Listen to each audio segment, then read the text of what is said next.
approval of supplemental material. Dr. Crop. Hi, so Warriors Don't Cry has been on display for 30 days. We're requesting that to be approved for a summer read for English 1 honors. And I know Ms.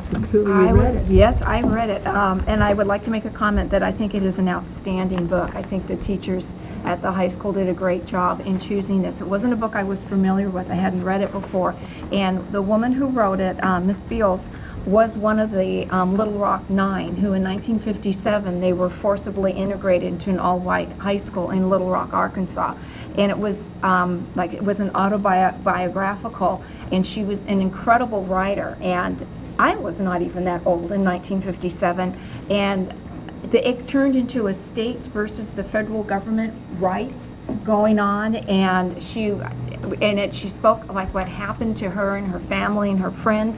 And not only was it a description of history that she partook in it, because she was a high school student, she also spoke of things that changed in her life as a high school student. And, you know, like what happened with her friends and her social life. And here she was, there were, you know, the 9 kids were dispersed. And so I think high school students will be able to hopefully appreciate the history that is written in there, because it is so grabbing, because it's autobiographical. And I think they will also appreciate, here's a high school student, oh my gosh, if I had to do that, how well would I be able to go forward with so much grace under fire? And it totally impacted all those students' life, and not necessarily in a horribly positive way, because they had some pretty rough things happen to them in their family. So kudos to the staff for finding this book. I've thoroughly enjoyed it. Okay, thank you for that. Book report. Yeah. All right, then a motion, since this has been on display for 30 days or more, then a motion would be in order to approve that. So moved. Okay, is there a second? A second. Okay, properly moved in second. All in favor, say aye. Aye. Opposed? Motion carries 5-0. And next we have approval of warrants. I'll move approval of warrants as presented. Okay, is there a second? A second. Okay, properly moved and seconded. Any questions or comments? Seeing none, all in favor of the warrants as presented, signify by saying aye. Aye. Opposed?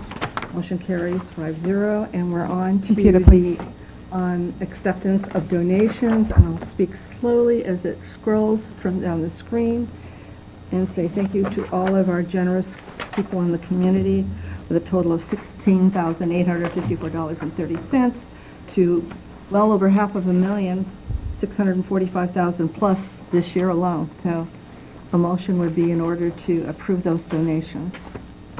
I'll move approval. Second. Properly moved and seconded. Any discussion?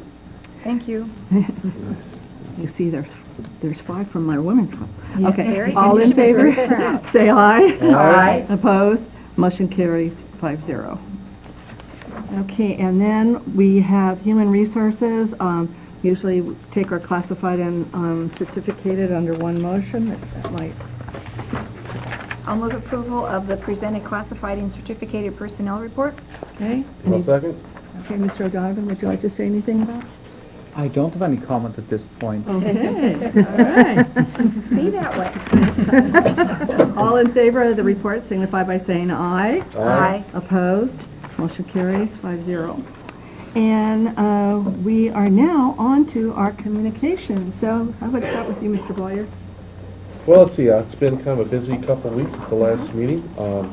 Attended the Griffin football golf tournament on May 11th. Got to play with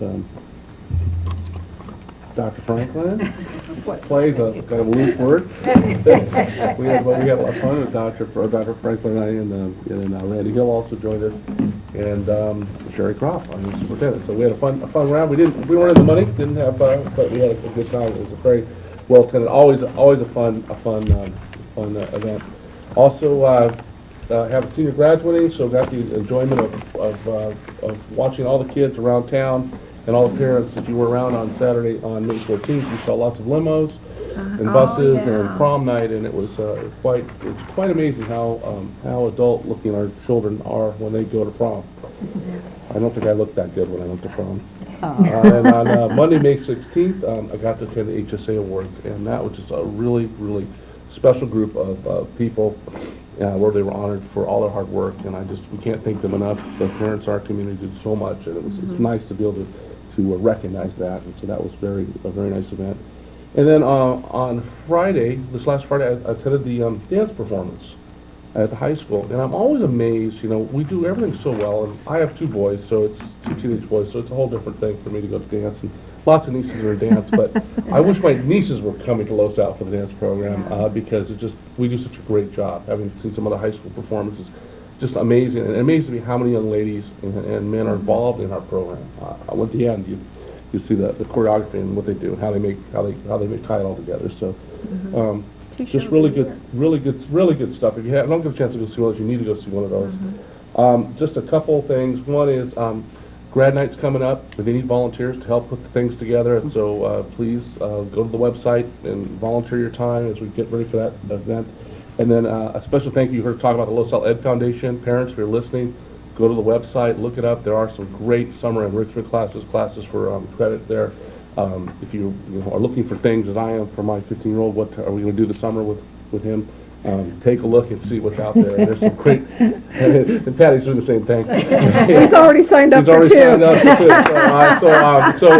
Look at options. There's some great options there, and so with that, and I just would wish everybody a really fun. I know we're taking a furlough day on Friday, and I appreciate the things have been tough with our budget things we're doing that day, but it'll make a long weekend from Memorial Day. So I want everybody to enjoy their 4 days off if they can, and come back ready, because we got a lot happening in June as we get. It won't be in about 3 weeks. It's going to be over. So as we're on that home stretch, and so, and that I will end my comments for tonight.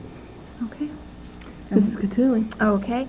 I was able to attend Delegate Assembly and the CSBA Legislation Action Conference not this weekend, but the weekend before that. It was a good meeting. I have emailed every people here, cabinet, so you guys, if you haven't opened your emails, it's there. And I'm not going to give the rundown of what I already sent you, because I don't want to be repetitious or boring. So I won't go over that. One of the good things that happened, and I did write about this, and I want to give credit where credit is due, and I know that Diana will be talking a little bit more about this, is that there's an Assembly Bill 165 that is the legislation that has to do with the ACLU settlement that Governor Schwarzenegger made when he was governor about charging fees for different things at the schools. And the agreement that the past governor had made with the ACLU was that we will, basically do a better job of defining what are fees, what are donations. We are not going to you can only charge specific fees for specific things, and we will all do a better job forward, because every child in California deserves a free and appropriate education. Well, the particular legislation that I cited, AB 165, goes way beyond the agreement.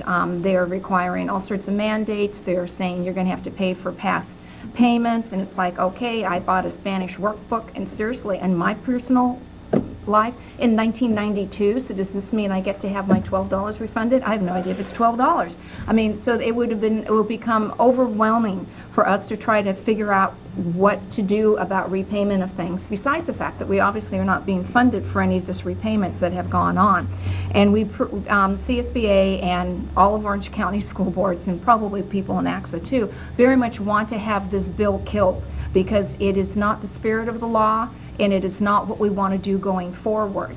And I had an opportunity to actually meet personally with Assemblyman Silva. It wasn't even my time to go see him. There were physical obstacles, like the street was blocked off for a bike race, so you couldn't get over there when you needed to. But he was gracious enough to see us, and I spoke to him about it, and he totally agreed. He said, no, we can't be putting more fees on schools during these times. We understand that it's okay what the settlement was as far as going forward from it, and that he would have no problem fighting to have the bill rewritten. So like I said, I want to give credit where credit is due, and as one of our elected assemblymen, he was very supportive and took the time to speak to me about it, and that was great.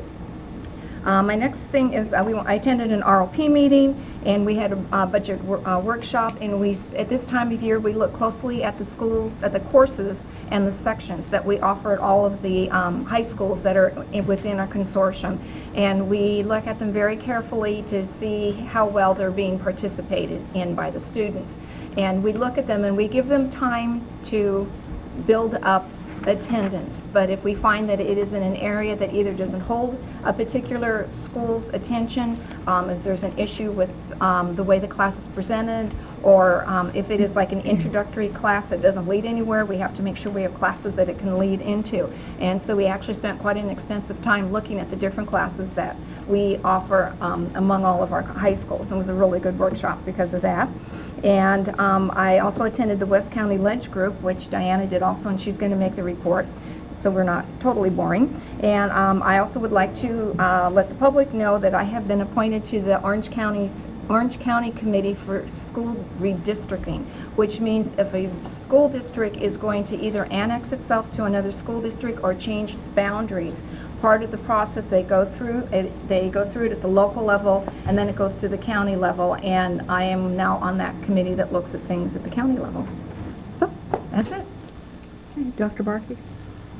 Boy, I've done so much communicating over the last couple of weeks that I think I'll pass on this opportunity. Okay.